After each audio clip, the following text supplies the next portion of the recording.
I met two nice and polite atheists in the central station of Oslo in Norway. I spoke more than 40 minutes with them both, so I had to do a bit of editing in order to give the video and viewers a more YouTube-friendly length, without getting clips of questions, answers and points out of context and the right order.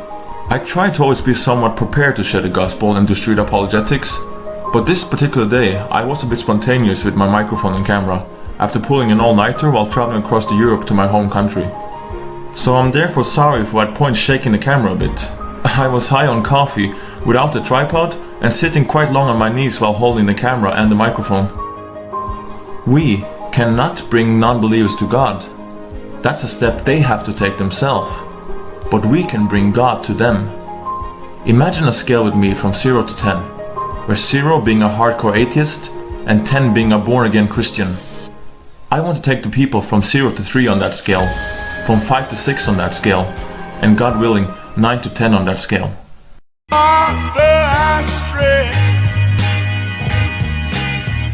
Stretch my hands to you. Life like, this is what your life like. Try to live the life right. People really know you push your buttons like type right. This is like a movie, but it's really very lifelike. Every single night, right? Every single fight, right? I was looking at the gram and I don't even like lights. I was screaming at my daddy, told me it ain't Christ-like. So let's see what kind of people we can find inside. Maybe I will wear my glasses, because you don't hit people with glasses. My name is Per. A few clips from this on YouTube. Yes, it's absolutely fine. And your name was Jørgen. Yeah, that's right. You think it's an afterlife? I don't know.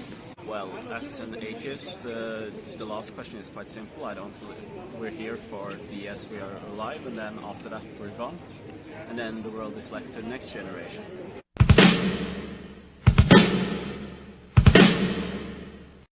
It's all just physical, all is made of matter.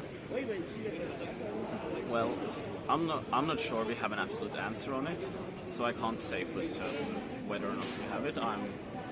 On that point, I'm quite agnostic, at least when it comes to like whether we have a soul and stuff like that, but I don't believe in kind of a god or a maker or anything like that. Have you ever considered why it's something rather than nothing? I have, and I'm no physicist or biologist in any means, so I can't really give an answer on that, I think.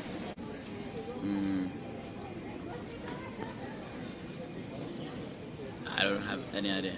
Have you ever looked into the evidences for the resurrection of Jesus Christ? No, I haven't. Not like as an academic. Wouldn't it be a good place to start with the most historical and influential figure to ever walk the earth? Well, sure, I would definitely be willing to read into it. If someone is God, is man. But for me, even though we have a source that might recognize him as being dead and then coming up alive, it might be just as plausible that he wasn't in fact dead when he was buried, or at least kind of he managed to survive it somehow, in my opinion, rather than actually resurrect, because we have no other evidence of people resurrecting. But I want to stop you a little bit about what you said about maybe Jesus was not really killed. Jørgen is here referring to the apparent death theory, also known as the swoon hypothesis. But there are many problems with this theory, and here's just a few. Let's just start with it's medically impossible. Roman soldiers were professionally trained killers, knowing very well how to crucify and execute a man. Soldiers in the Roman Empire who failed to do their job properly could easily face execution themselves. Also, before this, Jesus was severely tortured by Romans, whom used a flagrum whip, normally tied with chunks of metal or bones. The blows from this whip could rip off the skin and cut blood vessels. It was so brutal that prisoners often fainted or died even before making it to the cross. For the sake of the argument, let's just say that Jesus did not die on the cross. How would Jesus survive in a cold tomb for 3 days after being so severely tortured, and without medical assistance? Behind a stone weighing 1 to 2 tons, with guards outside. Not to mention that a half-dead man in such state would not have convinced anyone that he was resurrected in a glorified body. In a period of 40 days, Jesus showed himself to individuals, small groups and big groups.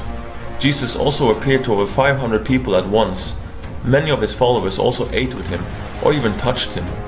The claim of seeing Jesus alive in a glorified body was a witnessing claim they were all willing to die for, which was often the case in the almost 300 years of persecution, torture and death, both for the witnesses and the Christian followers.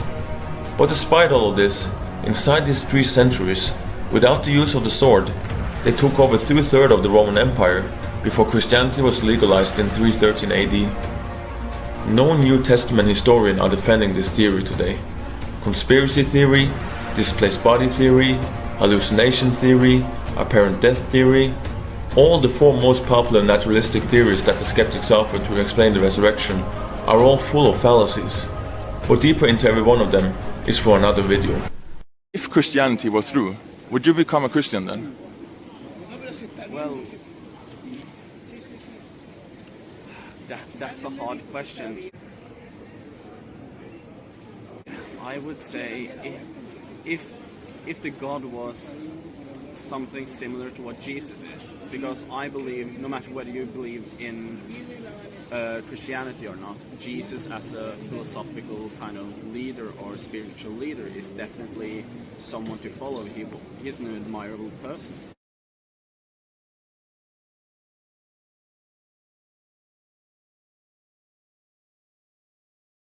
People today, they die for belief. You can see many people die for belief, but people don't die. People don't invent a lie and then claim it to be true and then die for it. It's quite interesting, isn't it?